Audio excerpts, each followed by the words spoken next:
셀트리온 과징금은 얼마일까? 향후 실적과 합병에 대해서 회사 측은 어떻게 생각하나? 셀트리온 플러스 4.34% 상승, 헬스케어는 플러스 5.11%, 제약은 플러스 0.09% 상승세를 보였습니다. 세 종목 모두 거래량 증가세가 나타나면서 장중에 많이 올랐잖아요. 그러다가 막판에 가서 밀리는 모습이 연출이 되었는데요.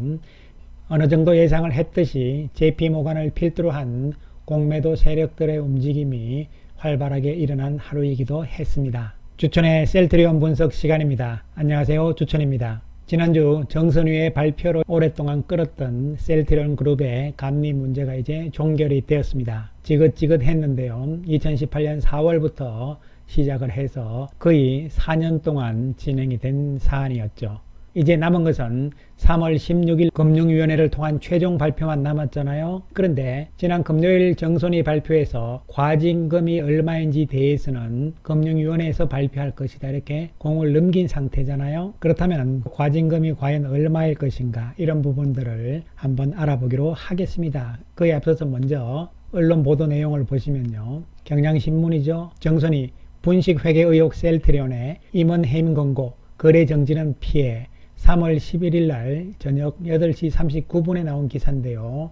누가 썼냐면은 요 사람이 있었죠. 요 사람 이름은 여러분 누군지 다 아시죠? 금요일 날 정선위 발표로 인해서 지난번에 요 사람이 썼던 기사 내용은 허위였다는 것이 입증이 된 상태죠. 그럼에도 불구하고 이 기사 내용을 보시면요. 과징금 154억 원 제재 조치도 의결 이렇게 나와 있고요. 그 다음에 보시면요. 여기 분식 회계를 해서 갈로해서 굳이 회계 사기 이런 표현까지 하고 있는 상황이죠. 셀트리온 3개사와 감사인에 대해서 약 154억 원의 과징금 제재 이렇게 분명히 표현을 했죠. 만약에 이 금액이 3월 16일 금융위원회 발표 금액하고 다르게 되면요. 이 기사 역시 허위 사실이 되는 것이죠. 현재 주주연대에서 이 사람하고 법적 소송에 들어가 있잖아요. 형사소송 그리고 일부 민사소송도 함께 들어가 있는 상태입니다. 어쨌든 간에 자 그렇다면은 과연 과징금이 과연 어떻게 될 것인가 이런 부분들이잖아요. 과징금이 얼마인지 한번 법적인 상황과 더불어서 상세하게 한번 알아보기로 하겠습니다. 먼저 주식회사 등의 외부 감사에 관한 법률 시행령을 보시게 되면요. 주식회사 등의 외부 감사에 관한 법률 시행령 별표 1을 보시면 과징금 부과 기준이 나와 있습니다. 1. 과징금 산정 방법.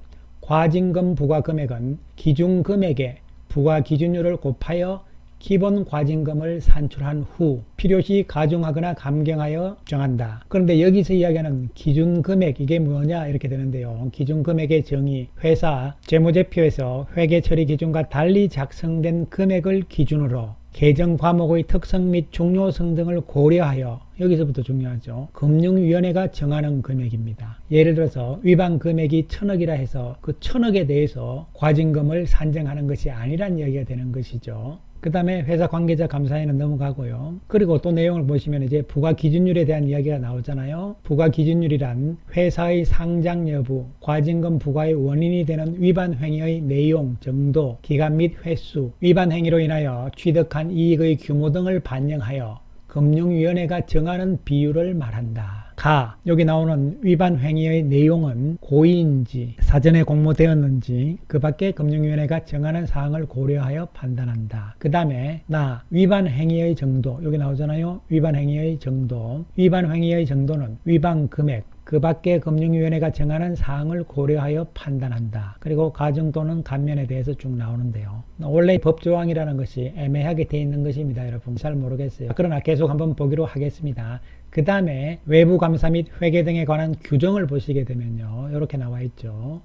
과징금 부과 기준, 기준 금액이란 이렇게 나와 있잖아요. 회사, 공시된 재무제표에서 회계 처리 기준과 달리 작성된 금액을 기준으로 중요성 금액, 투자자의 의사결정에 미치는 정도 등을 고려한 금액입니다. 그러니까 위반 금액 그 자체를 기준으로 해서 과징금을 부과한다는 이야기가 아닌 것이죠. 그러면은 이 기준 금액에다가 부과 기준율을 곱해가지고 정한다는 이야기잖아요. 그런데 부과 기준율은 위법 행위 중요도 점수를 기준으로 하여 다음 표에 따라 산정한다. 참 어렵게 나옵니다. 그래서 점수가 2.6 이상이면은 회사인 경우에는 20%를 부과한다, 곱한다는 이야기가 되는 것이죠. 그리고 1.4 미만이면은 2%를 곱한다, 이런 이야기가 되는 것이죠. 그러면은 이 점수는 어떻게 매기느냐, 이렇게 되는 거잖아요. 그래서 점수는 어떻게 매기냐면 이렇게 매깁니다. 상, 중, 하는 1점이에요. 그 다음에 가중치가 이렇게 있습니다. 예를 들어서 여기에 포함이 된다고 치면은요, 요 내용들은 이런 내용들입니다. 셀트리온하고는 관계가 없습니다만요. 요 내용에 포함이 된다면은 3점 곱하기 0.4를 하는 것이죠. 그 다음에 또 요 내용이 포함이 되면은 3점 곱하기 0.2 다 합친 점수가 앞에서 말씀을 드렸던 바로 요 점수가 되는 것이죠. 요 점수가 되는 것이죠. 그렇게 해서 그 점수가 2.6이 넘으면은 20%를 곱한다, 이런 이야기죠. 어디에다가 기준 금액 곱하기 20% 이렇게 되는 것이죠. 그렇기 때문에 회계 위반 금액에다가 바로 20%를 곱하는 것이 아니라는 이야기가 되는 것이죠. 그리고 요 20%는 상한선이 되는 것이죠. 그러면은 중 2점을 부과하는 것을 보시면요, 조금 포함이 될 수가 있는 것이잖아요. 셀트리온이요. 그래서 이런 부분들이기 때문에 일부는 포함되고 일부는 2점 내지는 1점이다, 이렇게 생각을 하시면 되는데요. 그런데 문제는 이 역시도 까다로운 것이 기준 금액이 정확하게 얼마인지 계산할 수가 없다는 것이죠. 이에 따라서 이것을 다시 한번 정리를 해보게 되면요, 회사의 경우 고의 또는 중대한 과실로 회계처리 기준을 위반하여 재무제표를 작성한 경우 금융위원회는 그 회사에 대하여 위반 금액의 20%죠. 20%를 초과하지 아니하는 범위에서 과징금을 부과를 한다, 이렇게 되어 있는 것이죠. 한마디로 이야기하면 이렇게 되는 것이죠. 과징금 부과액은 기준금액 곱하기 부과 기준율이죠. 이거 아까처럼 점수 매겨가지고 1%인지 최대 20%다, 이렇게 적용을 하는 것인데, 문제는 이 기준 금액을 금융위원회에서 알아서 산정을 할 수 있다는 부분이기 때문에 금요일 발표된 자료만 봐서는요, 정확하게 기준 금액이 얼마인지 산정을 하기가 어렵습니다. 그만큼 금융위원회에 권한이 있는 것이고 감경하는, 깎아주는 거죠. 이런 부분도 있고 또 가중시키는 부분도 있기 때문에요. 그러나 이에 대해서 한편으로는 이러한 얘기들이 있는 것이죠. 오늘 셀트리온에 대해서 6군데 정권사에서 보고서를 냈습니다. 6개를 제가 다 보니까요, 비슷비슷한 이야기고 특별한 이야기들이 없습니다. 앞으로는 이제 실적이고 그리고 합병이다, 이런 이야기들이 나오는 것은 거의 공통적인 내용이 있다고 볼 수가 있고요. 그런데 KB증권의 자료를 보시게 되면요, 이 부분인데요, 이 부분을 확대해서 보면요, 과징금 부과 여부와 금액은 아직 정해지지 않았다. 향후 금융위원회에서 최종 결정될 예정이나 기존 바이오 업체의 회계 이슈 사례로 봤을 때 셀트리온에게 부담되는 수준은 아닐 것으로 예상한다, 이렇게 돼 있잖아요. 그럼 과거 사례를 한번 살펴보게 되면 여러분 제일 생각나는 것이 삼성바이오잖아요. 삼성바이오는요, 과징금 80억 밖에 안 맞았습니다. 이 당시 2008년이죠. 분식회계 금액이 4조 5천억이다, 이런 이야기까지 나왔음에도 불구하고 과징금이 80억에 불과한 것이죠. 그러면 최근에는 어떠하냐 살펴보면요, 작년 3월 17일 날 카이잖아요. 한국항공우주산업인데요. 과징금 78억 8,900만 원을 받았습니다. 그리고 작년 3월 8일 날 시젠이죠. 과징금 25억 1,450만 원을 받았거든요. 그래서 현재까지 국내에서 회계 위반과 관련돼서 과징금은 삼성바이오 80억 원이 가장 큰 금액이 되는 것이죠. 따라서 가장 비관적으로 본다 하더라도 200억 미만이다. 그리고 낙관적으로 본다면요, 100억 미만도 될 수 있다. 이런 측면에서 생각을 할 수가 있겠습니다. 셀트리온 그룹의 경영이라든가 앞으로의 측면에서 그렇게 심각한 부분은 아닐 것으로 결론을 내릴 수가 있겠습니다. 16일 과징금 발표가 나오고요. 이제부터는 본격적으로 실적과 합병에 대한 이야기들이잖아요. 이와 관련해서 헬스케어의 부회장의 단독 인터뷰 내용이 있습니다. 이 부분들을 하나씩 보면서 짚어보기로 하겠습니다. 먼저 불확실성 해소, 직판으로 이익률 개선, 이것이 제목이 되는데요. 과학의 영역을 회계 영역으로 보려고 한 부분에서 아쉬운 점이 있다, 이런 이야기죠. 이 부분 앞으로 금융당국에서도 제도적인 새로운 장치를 마련해야 되겠다 이야기가 나왔잖아요. 회계제도 보완책을 찾아 나갈 것이다, 이렇게 이야기를 분명히 했고요. 그 다음부터 중요한 이야기들이 나오기 시작을 하죠. 이제 본년의 펀더멘탈을 강하게 하는 쪽으로 집중할 것이다. 무엇보다 주가 부양이 최우선 과제다, 이렇게 이야기를 했어요. 주가는 결국 매출과 이익을 늘려감으로써 오르는 선순환이 만들어지는 게 중요하다, 이렇게 이야기를 했습니다. 당연한 원론적인 이야기가 되는 것이죠. 그러면 매출과 이익을 어떻게 늘려나갈 것인가, 이런 부분이잖아요. 램시마는 작년에 북미 지역에서 매출이 전년 대비 2배 이상 늘었다. 그러나 반면에 영업이익은 반토막이 났다. 바로 트룩시마잖아요. 트룩시마 판매가 줄어든 영향이 컸다. 경쟁 제품이 급증하면서 고마진이 가능했던 2020년보다는 수익성이 악화될 수밖에 없었다는 것이다. 업계에서는 글로벌 바이오시밀러 시장 내 경쟁 격화로 국내 바이오시밀러 회사들이 예년처럼 실적을 크게 늘리긴 어려울 것이란 관측이 나온다. 이에 대해서도 글로벌 바이오시밀러 시장의 경쟁이 심해지는 것은 사실이다. 그러나 직판으로 체질 전환이 이루어지면 내실 있는 성장이 지속될 수 있다는 게 김 부회장의 판단이다. 김 부회장은 직판으로 전환하면 단가가 떨어져도 수익성을 유지할 수 있다. 맞는 이야기죠. 그런데 여기서 과연 직판 체계가 성공을 할 것이냐 이런 부분들인데요. 파트너를 정해서 유통을 하게 되면요. 특히 미국 시장의 경우는요. 매출은 크게 늘어날 수가 있어요. 그러나 이 파트너사들이 떼가는 수익이 있단 말이죠. 수익을 나누게 되면은 셀트리온 입장에서는 수익이 떨어질 수밖에 없는 것은 당연한 것이죠. 그런데 직판으로 가게 되면 과연 매출을 그만큼 늘릴 수 있을 것인가 이런 부분이 고민이 되는 것이죠. 이것을 과연 어떻게 뚫어나갈 것이냐 이런 부분인데요. 이 유통 문제는요. 직판으로 가면서 일부는 유통 파트너를 두면서 같이 가는 병행하는 전략들이 어떻게 보면은 초기에는 유리하지 않을까 하는 판단도 해볼 수 있는 것이죠. 어쨌든 결정은 회사 측에서 하는 것이니까요. 그리고 직판, 특히 미국의 직판을 시작을 하고 유럽은 직판을 더 늘릴 예정이다 이렇게 이야기를 하고 있습니다. 작년에 예를 들어서 브라질의 연방정부 입찰 수주라든가 일본에서의 허주마 점유율 확대 등 성과를 거둔 것도 직판 전환에 따른 결과다 이렇게 이야기를 하고 있습니다. 그래서 회사 측에서도 직판이냐 아니면은 파트너를 통한 유통이냐 고민을 계속적으로 하고 있는 상황이라고 볼 수 있는 것이고요. 그 다음 이야기는 신제품에 대한 이야기죠. 올해는 미국 시장에 항암제 아바스틴 바이오시밀러를 출시할 예정이다. 연말 정도에 출시될 것으로 예상이 되고 있습니다. 아바스틴의 글로벌 매출은 작년에 약 7조 7천억이다. 미국 시장이 약 4조 원이다. 이렇게 이야기를 하고 있고요. 내년에는 유플라이마 렘시마 SC가 미국 진출이 예정이 되어 있는 것이죠. 렘시마 SC는 작년에도 유럽 매출이 재작년 비해서 2배 이상 늘어났는데요. 사실 중요한 것은 올해 더 많이 늘어나야 되죠. 따라서 렘시마 SC가 유럽에서 올해 얼만큼 늘어날 것이냐 이런 부분이 중요한 키다. 핵심 포인트라고 계속 말씀을 드린 바가 있고요. 그 다음에 마지막으로 합병에 대한 이야기죠. 연내 합병 추진 여부는 아직 불투명한 상태다. 지금은 어떻다 말하기 힘들다. 전문적으로 실무진과 검토해 결정한 후 발표하겠다. 이렇게 이야기를 했는데요.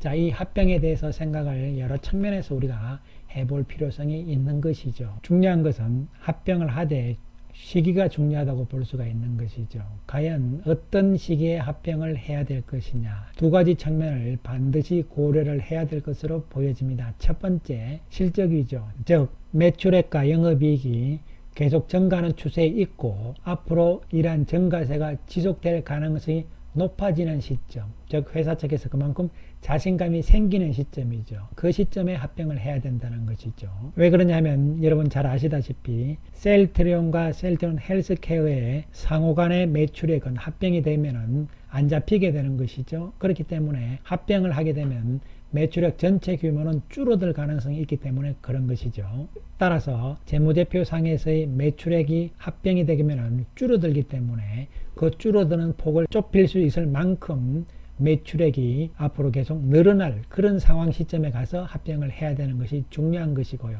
두 번째는 바로 공매도 세력들에 대한 생각을 반드시 해야 된다는 것이죠. 만약에 실적이 별로 안 좋은 상황에서 가까운 미래의 전망이 불투명할 때 사실은 지금 시점이거든요. 22년 올해 바이오 시밀러 쪽에서 실적이 과연 늘어날 것인가에 대한 자신감과 결과가 최소한 3분기 정도까지는 가봐야 알 수가 있는 것이잖아요. 특히 렘시마 SC 그리고 유플라이마가 유럽에서 어떻게 되느냐 이런 것이 확인이 돼야 됩니다. 그런 시점에서 합병에 대한 이야기들이 나오면서 가게 되면은 실적이 앞으로 좋아질 것이니까 그러면 공매도 세력들도 합병이 되게 되면은 그 전에 일시적으로 공매도가 확 줄어들 겁니다.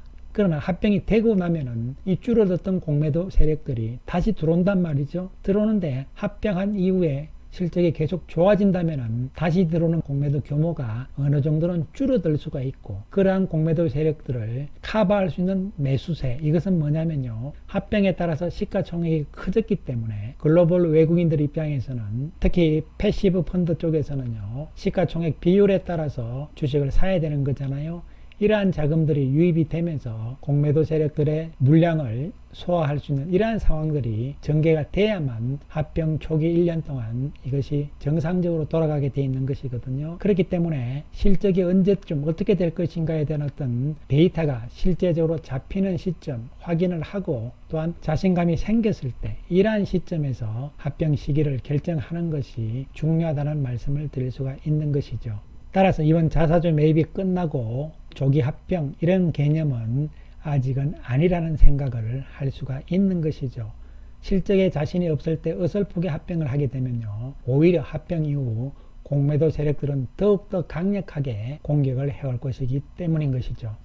셀트리온 오늘 외국인들이 154억 매도잖아요. 예상을 했던 대로 공매도는 13만 4천 주로서 금요일에 비해서 거의 2배 증가하는 모습이 나왔고요. 외국인들 8만 8천 주 매도를 했잖아요. JP모간이 역시 2만 5천 주 매도하는 모습이 나타났고요. 연기금이 88억 매수, 투신이 113억 매수하는 모습이 나왔습니다. 그리고 헬스케어 외국인들이 122억에 매도잖아요. 자사주 17,711주를 사서 43.9%까지 채워놨습니다. 연기금이 55억에 매수, 투신이 59억에 매수를 하고, 외국인들은 17만 6천 주 매도잖아요. 공매도가 24만 2천 주대로 2배 다시 늘어나는 상황이 나타난 것이죠. 창구를 통해서는 외국인들이 없습니다. JP모간 쪽의 물량들이 JP모간 창구로만 나오는 것이 아닙니다, 여러분. 국내 증권사 창구도 이용을 한다는 것이죠. 한편 제약은 외국인들이 31억 매도 우위였고요. 연기금이 8억, 투신이 8억의 매수 우위를 보였습니다. 외국인이 3만 2천 주 매도를 한 상황이었고, 기관도 반면에 개인이 매수하는 모습이 연출이 되었습니다. 셀트리온 그룹 3사는 오늘의 단기적인 모습으로 봤을 때는 아쉬운 감이 있는 것은 분명합니다. 그러나 이것은 예상된 모습이었잖아요. 금요일날 JP모간의 매도 보고서가 나왔잖아요. 그런 상황들이기 때문에 이번 주 초는 공매도 세력들이 계속 흔드는 상황들이 나올 수밖에 없는 상황이라고 볼 수가 있는 것이고요. 중요한 것은 실적 측면이 어떻게 진행이 될 것인가, 이런 부분이고요. 또한 1분기 실적도 크게 나올 수가 있습니다. 그러나 이 부분 역시 진단키트 부분이 많이 포함이 되어 있는 것이잖아요. 그렇기 때문에 진단키트를 제외한 부분에서의 바이오 쪽에서의 실적이 어떻게 되느냐가 중요한 상황이라고 볼 수가 있는 것이죠. 이제 과징금 부분에 대해서는 3월 16일 날 금융위원회에서 발표를 하는데요, 우려할 상황들은 아닐 것이라고 다시 한번 말씀을 드릴 수가 있는 것이고요. 따라서 셀트리온 그룹주들은요, 단기적으로는 조금 혼란스러운 상황들이 공매도 세력들 때문에 나올 수가 있습니다. 그러나 지나치게 단기적인 시세에 예민하게 반응하지 마시고요, 조금 긴 시각으로 한편으로는 좀 편안한 마음으로 상황들을 지켜보자는 말씀 다시 한번 드리겠습니다. 감사합니다.